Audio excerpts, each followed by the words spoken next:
Welcome back to the Ed Show. The latest polls show Newt Gingrich within striking distance of Mitt Romney, but the former House Speaker is now reframing his attacks on Romney, his days running Bain Capital. Are you attacking Bain or just asking questions? I'm just asking questions. I'm shocked at how defensive they are. Right here, sir. Stay on the flat. Mr. Speaker, do you think Mitt Romney could have saved those jobs lost at Bain? Is there anything he could have done to save those jobs? Well, you don't know, do you? As the Las Vegas Sun reports, Gingrich's money man, casino mogul Sheldon Adelson, is distancing himself from Gingrich's King of Bain ads Adelson helped fund. Rick Perry, on the other hand, is showing no signs of letting up. Perry's attacks on Mitt Romney's Bain's record has turned off one of Perry's key financial backers. Investment fund executive and Republican donor Barry Wynn told the Associated Press he's switching his support from Perry to Romney. Wynn says Perry went too far. I've been fighting for this cause most of my life. It's like fingernails on a chalkboard. It's just kind of irritated you to hear those kind of attacks. Perry, who needs all the cash and support that he can get, brushed it off, telling the state newspaper, quote, if somebody wants to cut and run, that's their call. Let's turn to Tyler Jones, Democratic strategist and co-founder of South Carolina Forward Progressive website. Great to have you with us tonight, Tyler. I think most Americans want to know, is it really going to be a horse race in South Carolina? And the only way it's going to be a horse race is if Mitt Romney continues to have to fence off these attacks from Newt Gingrich. Is the Bain conversation hurting Mitt Romney? Well, first, thanks for having me, Ed. And short answer, we don't know yet, but probably. Newt Gingrich has committed $3.4 million to South Carolina in the form of TV ads, and they're probably all going to go after Romney. So we don't know if the Bain issue is going to hurt Mitt in South Carolina and just how much, but we think it probably will. I mean, nobody's spent $3.4 million in the course of 9 days. I think in South Carolina political history, and look, I mean, Mitt Romney has a history, and it deserves to be exposed, and he's going to have to face some serious questions about his past that he's never had to. He came into South Carolina 2 decades ago, and he decimated jobs. 150 families lost their jobs here in the upstate of South Carolina. And look, I mean, this is what they do. Mitt Romney and people like Mitt Romney, Wall Street guys from the north, they come down here and they take the jobs and they send them overseas and they ruin lives and they ruin livelihoods. And isn't it ironic that he's asking for South Carolina voters to give him a job when he was the one that took their job 2 decades ago? What do you hear on the street about Newt Gingrich? He claimed yesterday that this was his territory, that it's going to be a different scenario. That's what he was inferring. What do you think? Well, I think he's got a chance. I mean, I think he and Santorum both have a chance to knock off Romney in this state, but it's going to take money. And one thing that Newt has going for him is he's got a lot of money. And like I said, he's spending $3.4 million. Now, we don't know what's going to happen with that. It could be too overwhelming for voters in South Carolina. They might tune him off. But he's got some pretty good issues to bring to light. Mitt Romney's flip-flops on some key issues to social conservatives in South Carolina, like abortion, like gay rights. And he's going to have to go into these small towns and small communities in South Carolina, look people in the eye and explain to them why he's flip-flopped, why he came into South Carolina 2 decades ago and took their jobs away.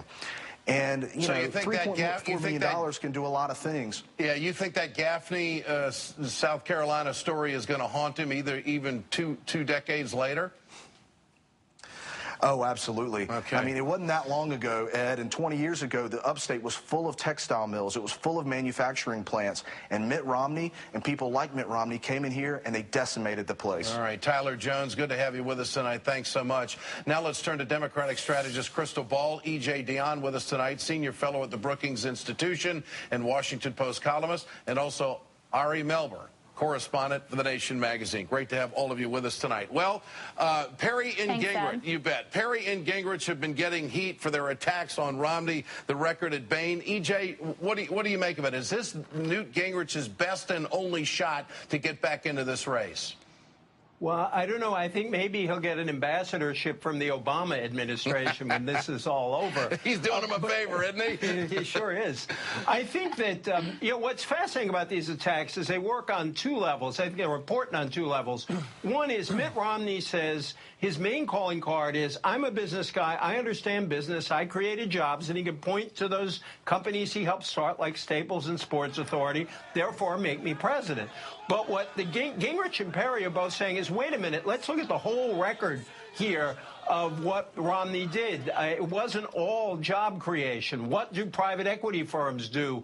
Well, sometimes they help start new enterprises, but sometimes they just suck the cash out of businesses, and those businesses die. And that leads to the larger argument. Mitt Romney likes to say it's free enterprise on trial. Well, actually, it's about different kinds of capitalism. There are many kinds of capitalism. And Warren Buffett was asked about private equity by Time magazine this week, and he said he wasn't crazy about it because they took too much money out of companies and they saddled them with debt. So let's debate, what kind of capitalism do we want? Krystal Ball, this is a conversation that has evolved that is somewhat almost embarrassing to the Republicans, isn't it? Yeah, it absolutely is. I mean, getting called heartless by the Republicans is kind of like having Donald Trump telling you have too big of an ego. It's really a bad thing, and it also exposes the divisions within the party. One thing I want to point out is we just came from the New Hampshire primary, obviously, where the median per capita income is the seventh highest in the nation, so a relatively wealthy state. Mitt Romney does better with voters the higher up on the income scale you get. South Carolina, on the other hand, is near the bottom. It's 42nd in the country in terms of median per capita income. So this is a place where he's going to struggle, and frankly, where I think these attacks, these populist attacks on how he enriched himself through Bain, are going to have resonance there. Ari, this has got to help the Obama camp. They got to be behind closed doors, high-fiving one another, watching all of this. What do you think? I think so. I think this is a preview of some of the debates we're going to see. But the important point here is, while it's fascinating that this has come up within the Republican Party and Newt Gingrich has pushed it, as well as Rick Perry, this is fundamentally something that Mitt Romney brought up. He made a claim. He said they created at least 100,000 net jobs. If you go to Bain, according to Politico, they will not confirm yes or no whether there were any gains in net jobs. So that's a gap between 100,000 claim by Mitt Romney and Bain, a company that has certain responsibilities, even though it's not regulated like some companies. It has responsibilities, and so far they won't even say whether they've created one job. So Mitt Romney brought this up, and it's not going away. E.J. Dionne, you wrote about... And you know what, Ed? Go ahead. I was just going to add to that. What's really ironic about that is he made the same mistake when he ran against Ted Kennedy in 1994. Then he said he had created 10,000 jobs. He put an actual number to it, and that opened him up to all sorts of criticisms, very similar criticisms, in fact, from the Ted Kennedy campaign that were quite damaging to his campaign. So you would have thought that he would have learned his lesson back then. Well, and what's so surprising is that the Romney aides were saying today that they were somewhat unprepared for these attacks that were coming in the realm of Bain. Ed, just briefly, isn't it funny that, it was Boehner who was always saying to Obama, where are the jobs? And Mitt Romney has managed to make a claim that has a lot of people, including journalists, trying to figure out where are the jobs, because he's brought up his own record and doesn't have evidence or documents to substantiate it. All right, Krystal Ball, E.J. Dionne, and Ari Melber, stay with us. We got a lot more to talk about.